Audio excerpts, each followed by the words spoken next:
This is the voice of the patriot, where we speak truth to power. Now here we don't criticize, but if we must, it will be only on one condition: to build and not to destroy. That is why we keep saying we are in the service of God and country. Now be warned. Here we are not neutral, never.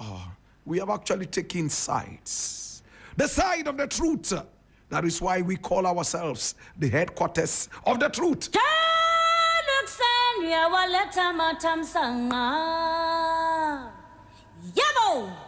My brother, my sister, from the control tower, the office of the patriot, this is the voice of the people.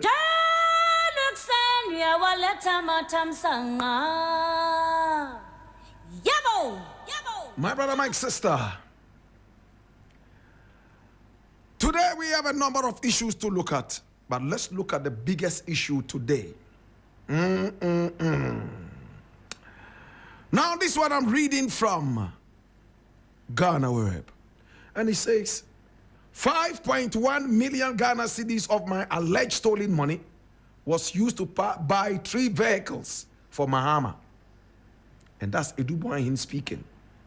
And I read, former Director General of the National Signals Bureau, Kwabena Edubuahin, has made a shocking revelation regarding the financial embezzlement charges brought against him by the Attorney General and the Minister of Justice, Dominic Ayine. Writing a letter from the Iyoko cells, where he is currently held, Edubuahin disclosed that the money amounting to 49 million Ghana cedis, for which reason he is facing 11 charges, including stealing and causing financial loss to the state, were partly paid to the then President-elect of Ghana, John Dramani Mahama. According to his letter written to the National Security Coordinator and cited by Ghana Web, over 5.1 million Ghana cedis was used to purchase 3 vehicles for the president. Edubuahin mentioned a 2024 Nissan Patrol Platinum, 2024 Nissan Patrol Titanium, and 2022 Land Cruiser GXR. The money he stated was paid to a special aid to the president. My brother, my sister. So, Kwabena Edubuahin is standing trial for 11 charges, including stealing and embezzlement of public funds. And this is the first bomb he has thrown. What is the truth about it? Now, there is a response from the presidency. And I'm reading this from Ghana Web. It says, Mahama car gift. Kwachi Ofosu discloses source of 2 vehicles. Now, the Minister of State in charge of government communications, Felix Kwachi Ofosu, has finally disclosed the source of the 2 vehicles that were presented as gifts to President John Dramani Mahama. Now, speaking on Asempa FM on May 7, 2025, Felix Kwachi Ofosu disclosed that the vehicles were donated by a Ghanaian company and a Chinese firm as part of efforts to support a green energy initiative alleged, in fact, aligned with the government's vision, noting that the vehicles in question were electric. The cars I presented to the state through the Chief of Staff were electric vehicles that use batteries. Since it is modern, some companies want to introduce it into the country. Well, this is not in direct response, in fact, to the allegation that 5.1 million Ghana cedis was actually paid to the then President, John Dramani Mahama. But we have many more things coming up. Atachia, who is the lawyer of Kwabena Edubuahin, says that prosecuting Edubuahin has national security implications. That's what he says.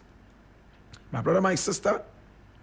But let us look at what the letter actually contains. And let's look at it deeply.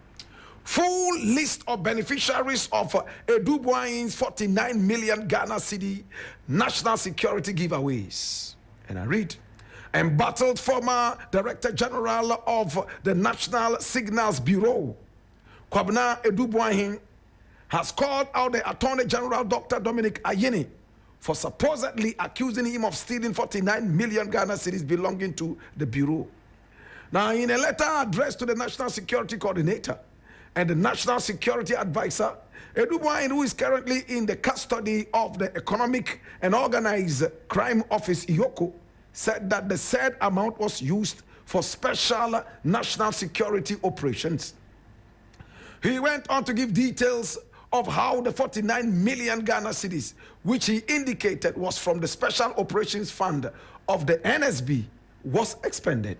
He listed 10 operations as well as the individuals and outfits who benefited from the funds and the amounts they received.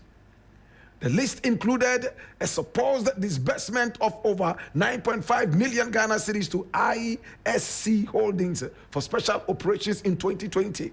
6.9 million Ghana cedis to various personnel for Operation Conquered Fist between 2020 and 2024, and over 3.7 million Ghana cedis for Operation Calm Live to various individuals between 2020 and 2024. Now, the other payments include 960,000 Ghana cedis as allowances to members of the Defense and Interior Committees of Parliament, and 309,000 Ghana cedis to the Subsidiary Legislation Committee for the enactment of laws for the NSB.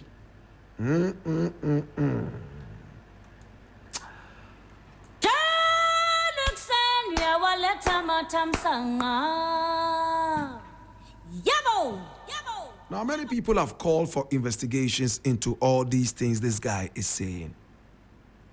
My brother, my sister, from where I am sitting, I can only see blackmail.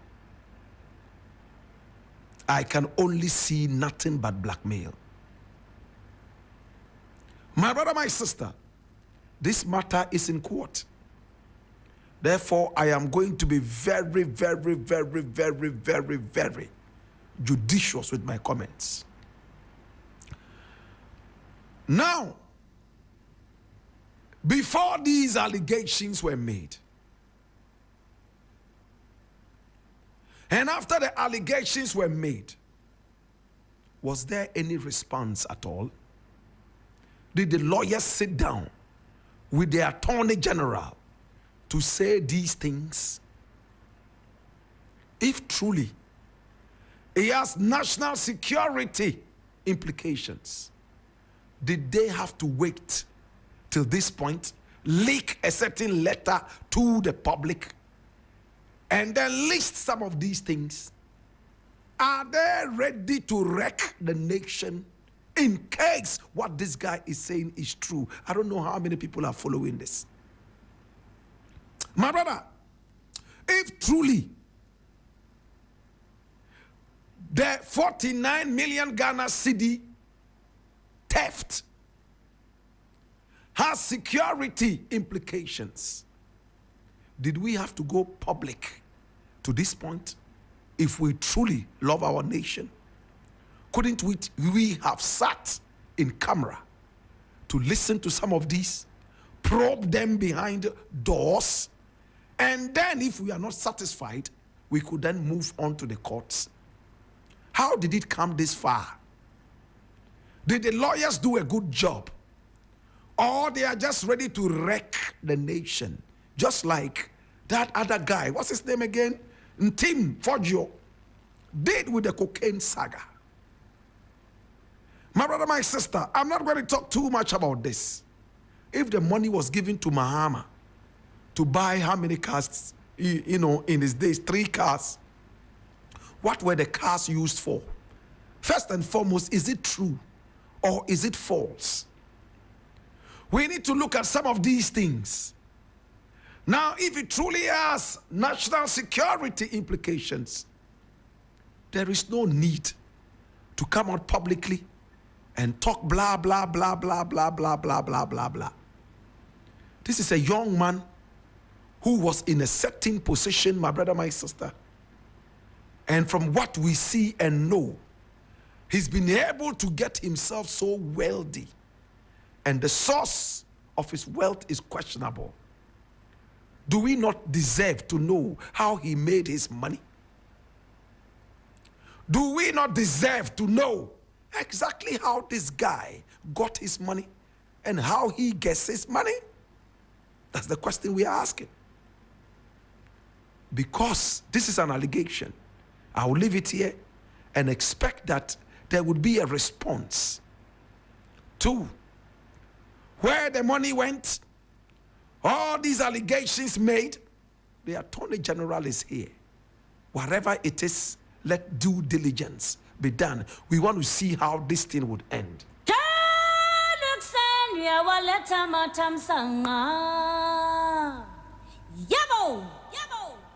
Now the next issue I would like to look at is also taken from Ghana Web, and it says reversal of renamed universities. Yes, reversal of renamed universities. NDC desperately trying to erase Akufo-Addo's legacy. And this is Asensu Boachi speaking. Asensu Boachi was my mate at UST Kumasi. We were in the same hall. We used to call him Kabila. I always say this. So I'm going to be very, very, very, very calculated with my remarks here. Watch this. At the end of the day, Ghana would be the winner. Now, the member of parliament for Bantama, Francis Asensu Boachi, has accused the ruling NDC of deliberately trying to erase the legacy of former President Nana Addo Dankwa Akufo-Addo by reversing the naming of certain universities in the country. Asensu Boachi described the plan by the NDC administration through the Minister of Education, Haruna Idrisu, to reverse the action by the then Akufo-Addo government as petty and deeply regrettable. In a Facebook post on Thursday, 8th May 2025, and that's today, he asserted that the government's actions reveal a sense of desperation, accusing them of engaging in unpatriotic behavior that undermines efforts towards nation building. I'll leave it here.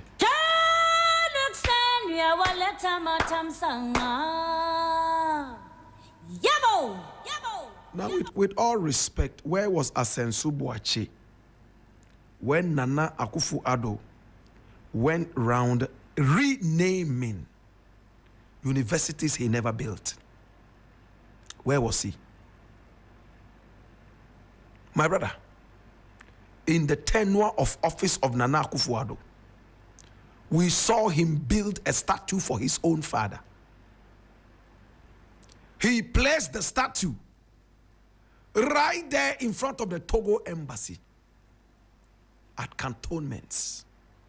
That statue is still sitting there awaiting destruction.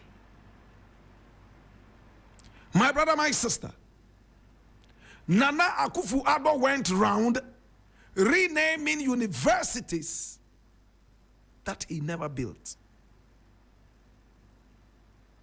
My brother, my sister, he renamed a whole airport that he never built. If you truly have any legacy, at least build the outfit and name it. What Nana Akufo-Addo did was to go around and rename. And let us look at the dossier. What names did he give to these universities? They were names directly affiliated to his political party.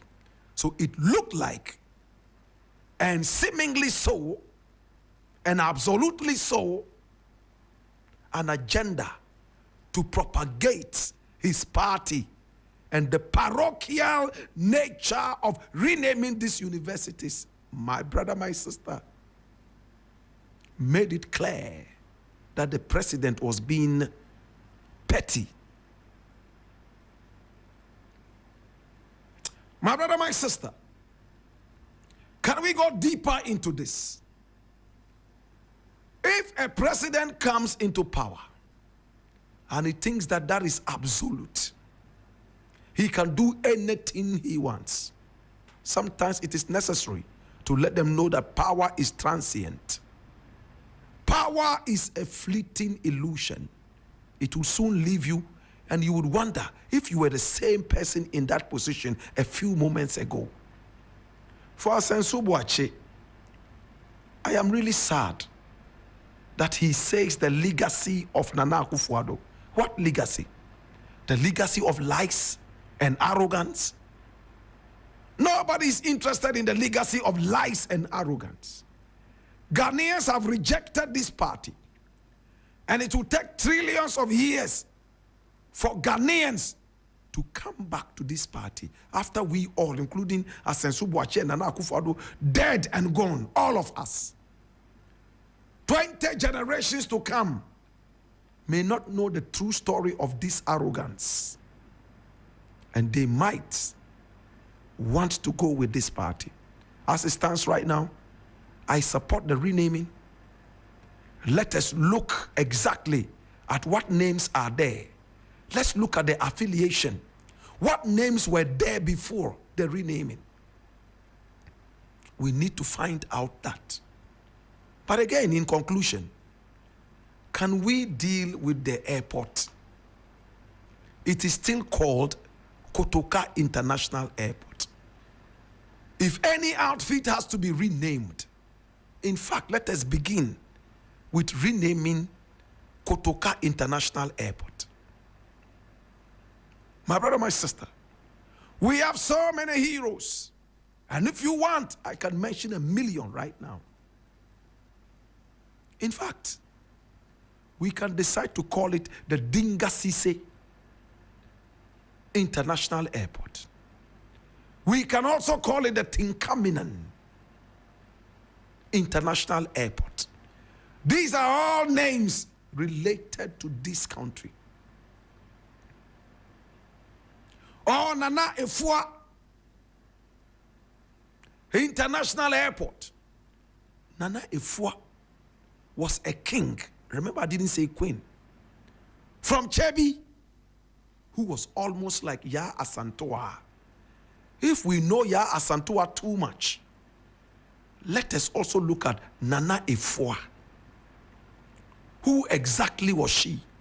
What did she do? We can name the airport after these people. They were great heroes, not Kotoka.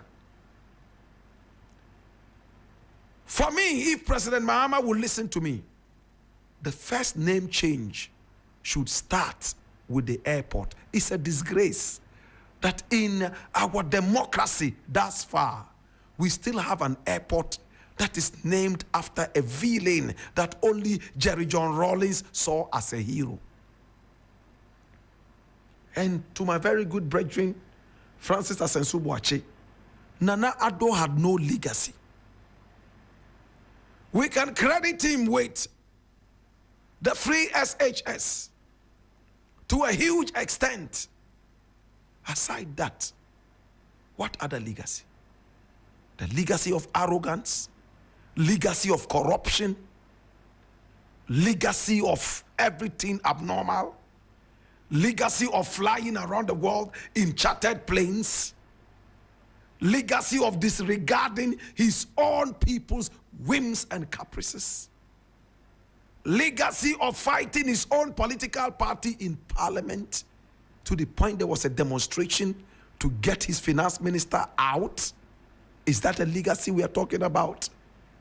Nana Addo basically had no legacy except a dwarfish legacy of arrogance. I'll leave it here.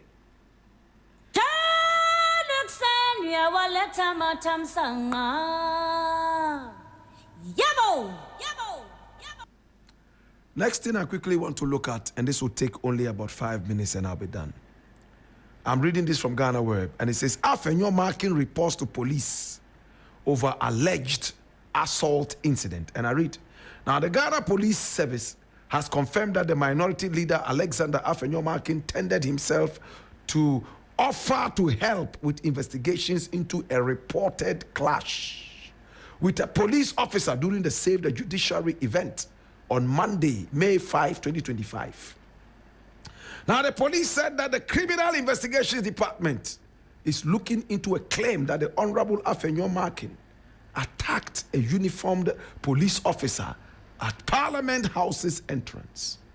Now, the CID formally requested the inquiry to be launched, and the Speaker of Parliament, Right Honorable Alban Bagbin, ordered the Ifutu MP to assist the authorities. As directed on Wednesday, May 7, 2025, Afenyo Markin reported to the police to help with the continuing investigation. In a surprising development, the police service also disclosed that it has started a parallel investigation into counter petition filed by Afenyo Markin, who claimed that the same officer who had been engaged in the initial complaint had assaulted him. According to reports, the incident happened when Afenyo Markin led a group of protesters who were presenting a petition for increased judicial independence at the Parliament House.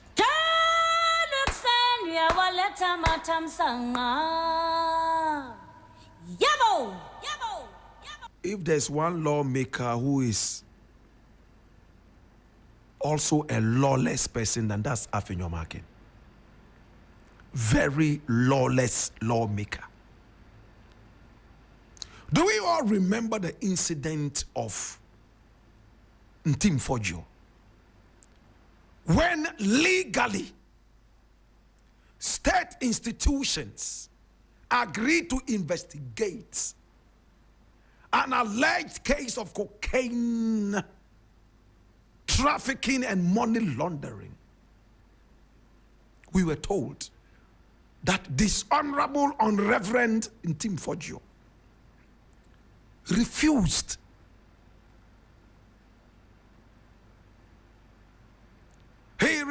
my brother, my sister, to avail himself for the investigation. And when the security apparatus decided to arrest him because he was still going around bad-mouthing the country, Afenyo Markin was the one who stood in to broker a certain peace deal, promising that he would bring Ntim Fojo to the security forces. As we speak right now, he failed to do that. And the security apparatus has kept quiet over this. I am sad. Now the Speaker of Parliament is beginning to disappoint me over and over, and I'm so ashamed. What is happening to Alban Bagbin? All of a sudden, it looks like he has become limp and impotent. He promised that within a certain number of days, the guy who said in Parliament and uttered loudly, "Daughter of murderer," as they said, not a murderer, daughter of murderer, should avail himself and opt in, or else they will opt him out. Show yourselves to us, or we will find you. We will fish you out. Better still, we will smoke you out of your hole. It was an empty threat, it seems, as we see right now. Speaker of Parliament, if you continue doing this, nobody is going to respect your words. From the beginning, you have been so serious with utterances, but it looks like now you are on holiday, and people are taking advantage of this and misbehaving. What happened to that case? Why has Ntim Fojo not been delivered to the security people? My brother, my sister, what is happening to us? Today, minority leader in Parliament, micro-minority leader in Parliament, a party that has disappointed Ghanaians for 8 solid years. Nobody wants to even hear them. A few of them, you can count them on your fingertips, are in Parliament. Micro-minority, insignificant minority, they are in Parliament. and they also have a leader, another insignificant leader. And this guy slapped a policeman in the face. What effrontery. You know what he said? He said the policeman targeted his heart and hit with full force with his palm the left side of his chest, targeting his heart, which dazed him, and he almost collapsed. Hey, you can play with words as much as you want. He said in the end, involuntary action. In his own words, he said, spontaneous reaction. He slapped the policeman. You are not even strong. You don't look strong. If it was an open fight, according to you, this bulky policeman who was standing behind the barricades, could you ever attempt to raise a finger at him, let alone blow him in the face? What effrontery.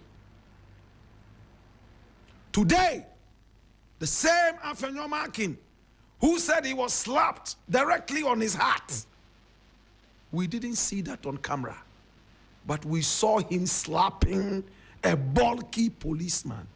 Hey, Ghana Police Service, if you let this go, more policemen will be slapped and people would go free. We remember in the days of Sam George, Ayawasu Wogong, a certain policeman, better still security operative, because they had no certificates, they couldn't speak the English language. When they went on that investigation committee, whatever, they had to bring interpreters to interpret the language they were speaking. Slapped Sam George twice. In fact, watching the incident on TV, I felt I was the one being slapped. I'm sure if I was the one, my brother, my heart would have stopped beating immediately, because the heftiness of that slap, it would take hefty people like Sam George to withstand that. At the time, what did they say? That it was worth it.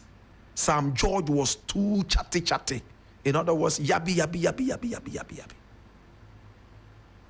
Today, a policeman who is paid like he's working in a circus, my brother, my sister, fair salary, is doing his work for the nation, and a parliamentarian who's supposed to be making laws takes the law into his hands to slap this policeman on duty. This policeman never retaliated. My brother, my sister, I am happy Afenyomakin went to the police. But again, why is he shielding in Team Fojo, as we are told?